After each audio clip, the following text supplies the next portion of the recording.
Bonjour à tous, en cette veille de week-end, on aimerait vous offrir des actualités un peu légères, mais comme on dit aujourd'hui, c'est pas gagné.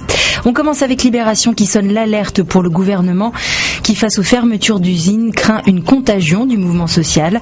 L'État se sent-il impuissant face à ces plans sociaux ? Non, répond Arnaud Montebourg, qui ne nie pas les difficultés, mais voudrait qu'on n'oublie pas tous les cas d'entreprises qu'on a réussi à sauver et dont on ne parle pas.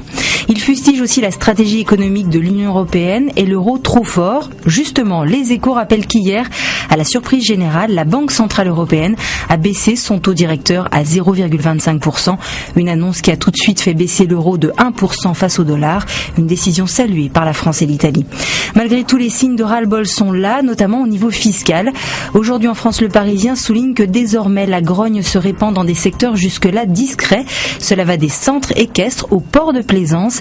Ces derniers ont d'ailleurs obtenu le report d'une nouvelle taxe qui devait entrer en vigueur en janvier 2014.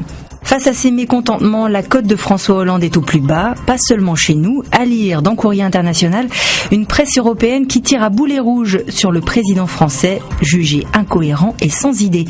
Pour comprendre le phénomène Hollande, Le Point a interrogé les psys. On lira l'analyse de Jean Cotreau, pour qui le président est un anxieux. Culpabilité et besoin d'être aimé de tous le conduisent à des synthèses acrobatiques au lieu de refuser les exigences excessives des lobbies. Alors face à ces critiques et au conflit, rien de tel selon l'Humanité qu'un discours historique pour parler de rassemblement. Le quotidien évoque les paroles prononcées hier à l'occasion du lancement des commémorations du centenaire de la Première Guerre mondiale. Le chef de l'État a notamment évoqué la place des fusillés pour l'exemple de 14-18. De guerre, il en est aussi question à la une de l'Express avec la traque des criminels de guerre nazis. Un mythe selon Serge Klarsfeld.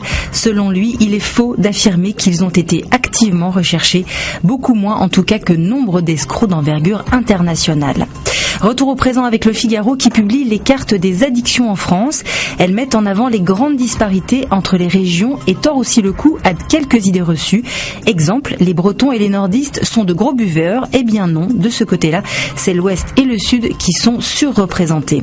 Des idées reçues au débat polémique stérile, il n'y a qu'un pas. Alors évoquons ce dossier de Marianne qui affiche son ras-le-bol pour ces débats futiles qui envahissent l'espace public. Nabila, affaire Leonarda, tweet de Natacha Polovny. Pour l'hebdo, le pays a basculé dans un monde où l'hystérie et l'invective l'emportent sur la raison, tuant au passage le débat et l'intelligence collective. Alors comment prendre de la hauteur ? Peut-être en s'accrochant à la fusée Soyouz qui s'est envolée hier de Baïkonour pour amener la flamme olympique dans l'espace. Une petite lueur qui guidera votre journée et votre week-end. À lundi.